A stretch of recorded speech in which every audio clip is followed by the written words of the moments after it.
Você já parou para pensar que o ambiente que a gente vive e as pessoas que nos cercam nesse ambiente influenciam até mesmo os maiores valores e os maiores ideais que a gente pode ter?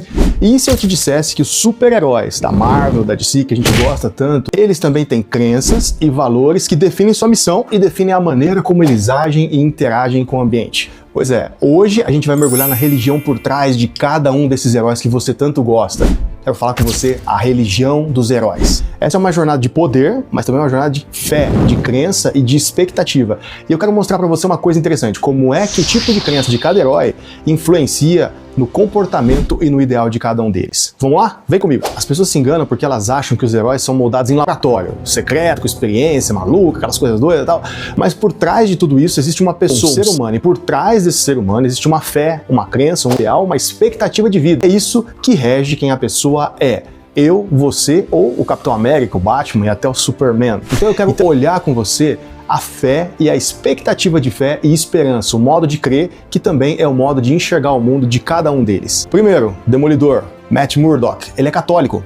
Numa luta onde o bem e o mal se confundem, a fé católica do Murdock se torna uma bússola moral para ele, entre rezas, confissões e uma batalha só contra o crime, mas não contra os próprios pecados. Como diga o apóstolo Paulo, ele luta a boa luta da fé. 2. Capitão América, Steve Rogers, ele é evangélico protestante. O Steve ele apresenta o ideal do herói que age com integridade, patriotismo, ele é guiado por valores cristãos, muito seguros e muito firmes, tradicionais, e ele tem uma postura quase que uma cruzada pela justiça, uma maneira conservadora de ver o mundo e manter o mundo alinhado daquele jeito, onde a liberdade e a igualdade são o seu escudo inabalável em todos os aspectos. Noturno, que é o Kurt Wagner, é católico também. Mesmo com a aparência que desafia convenções, parecendo estranho, a fé do Noturno transforma ele num coração compassivo dentro dos X-Men. Ele nos lembra que a verdadeira força está no superar o preconceito, superar quem você é ou o que você parece, para a esperança e para buscar sempre o perdão. O Coisa, o Quarteto Fantástico, tá vindo aí.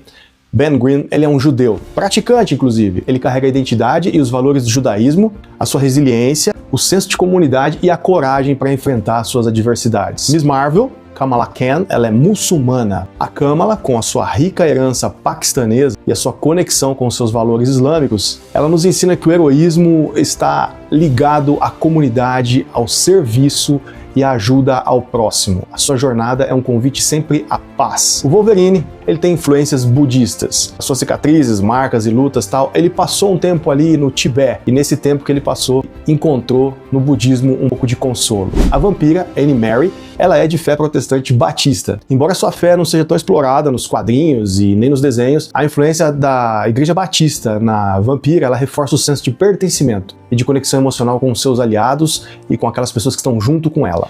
Já no universo do DC Comics, a gente entra num outro aspecto. Por exemplo, Superman, Clark Kent.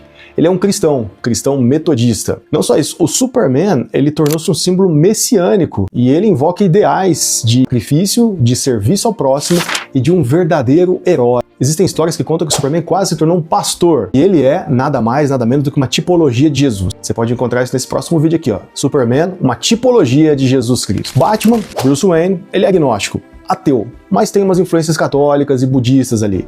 O Bruce, embora ele afastado de uma fé formal, ele utiliza da lógica, treinamento e disciplina budista, e ele também tem a questão do pecado, culpa e punição da Igreja Católica. Em resumo, pessoal, o que a gente pode pensar é o seguinte: a fé, ela sim, molda o caráter da pessoa. Ela diz muito sobre quem você é e como você vai agir e reagir diante das adversidades do mundo. Quando a gente encontra um herói, por exemplo, a gente encontra por trás dele um ser humano e por trás desse ser humano a fé, que é a lente que ele usa para enxergar o mundo e que ele usa para tomar as decisões que ele toma. A questão é, que tipo de fé você tem praticado, que tipo de fé você tem vivido?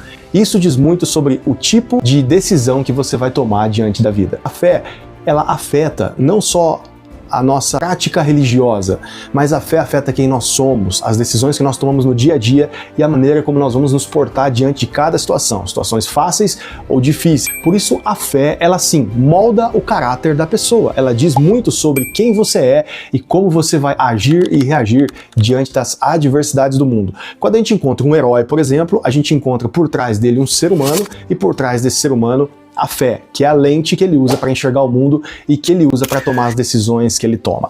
A questão é: que tipo de fé você tem praticado, que tipo de fé você tem feito, que tipo de fé você tem vivido? Isso diz muito sobre o tipo de decisão que você vai tomar diante da vida. Um abraço, fique com Deus!